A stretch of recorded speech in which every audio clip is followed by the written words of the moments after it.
When each Caribbean port deals with a major cruise line by itself, it risks being bullied into making unprofitable concessions for the opportunity to make a few dollars. But when several ports negotiate together, don't they still risk driving major cruise lines to other destinations? Is the GPH deal scaring off major cruise lines? Isn't it? Can you tell us more about the factors involved in why, after a record-breaking year in 2024, Correct. that we're now on the decline? Well, so a couple of things. Let me just say. So I've heard the rhetoric regarding statistics and the decline in cruise. So a couple of things, and I've been having meetings with SLASPA, I've been having meetings with the Tourism Authority and Ministry of Tourism regarding the collection of data and the standardization of data. And again, you will see that on showcase at Cruise Connect in terms of what and how we present the data. So for instance, if you look at data from a calendar year, in essence what you're doing, you are comparing two different cruise periods. Because a cruise season and the way in which cruise lines sell cruises is based upon their seasons. So a January to September, like I said, transcends two different seasons. So if you look at 24, January to September 24 would have been the 23-24 season. The 24-25 season would have started October to September 25, right? And once you do that, you will see that there's a difference. But without telling tales out of school, like they say, you will see that what the numbers look like for the 2025-2026 season. That's the proof of the matter, because it is looking very positive.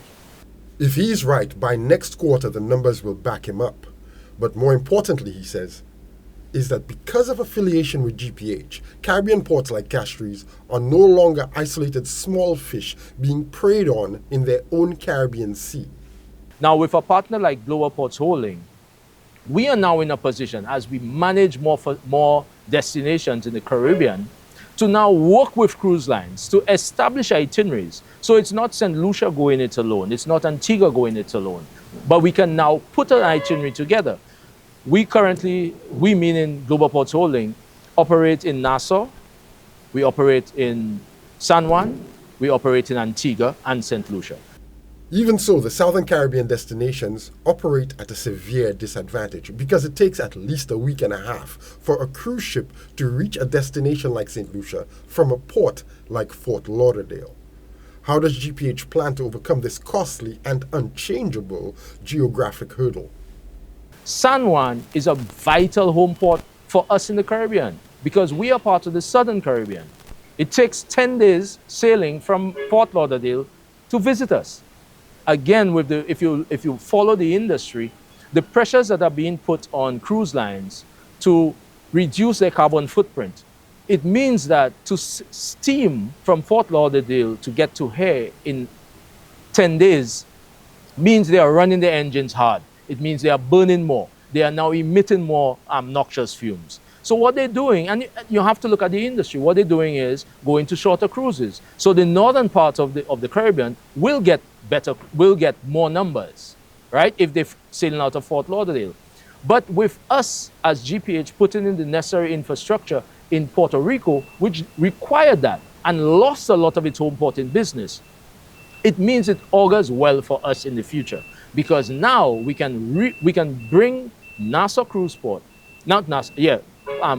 Puerto Rico, San Juan Cruise Port, back to its glory days, back to the days where people fly to San Juan to take a cruise. And once they do that, it assures us down in Saint Lucia that we can grow our numbers. You make it sound like more of a team sport when... It has to be. I mean, I've been in the port before. And the challenge has always been, as unique destinations, trying to do it alone, you are talking to global players. That's what you're negotiating. You're negotiating against global players. So it comes back to the same thing that you had mentioned previously. Could Saint Lucia have gotten a better deal? We are now talking about a global operator. When we, as Global Ports Holding, sit on a table with a cruise line, whether it's Saint Lucia, Antigua, San Juan, it's the same player on this side of the table. It's not a different player. Who has more bargaining power? You now have to step up and speak to the players within the industry. And yet, there is an impression out there that our team is losing. At Antigua's losing, Saint Lucia's losing, Royal Caribbean and some big players. Far from. And I'm happy you mentioned Antigua. Antigua signed their agreement some 5 years ago. And as we speak, one berth had been created. They're now trying to get, they're doing some dredging with the government of Antigua to get the Oasis and Icon class. GPH, Global Ports Holding, through the Antigua Cruise Port, currently building a terminal for home porting in Antigua. Antigua, over the last 3 years, has been doing home porting, partial turnarounds, in excess of 20,000 passengers. Okay? The majority of those passengers come to Saint Lucia. Is that a bad deal? That can't be a bad deal. Are we not scaring off Royal Caribbean? Aren't we in some kind of tough negotiation with the big players in the cruise industry? Far from. The big players like the fact that Global Ports Holding is now putting in the necessary infrastructure to accommodate their vessels. What has traditionally happened is that those big players come through the destinations as they build bigger ships, and for which there are larger vessels currently on order.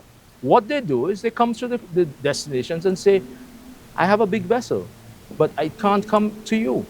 Size matters on the global playing field, but more and more speed and agility matter more, and teamwork matters most. GPH is an international company playing the game for its own profit. But if it is the catalyst that gets Caribbean cruise ports to gang up together for their own benefit, it could be worth the price St. Lucia will pay to get a bigger slice of its own cruise tourism cake. For Choice News Now, I'm Jason Seaflay.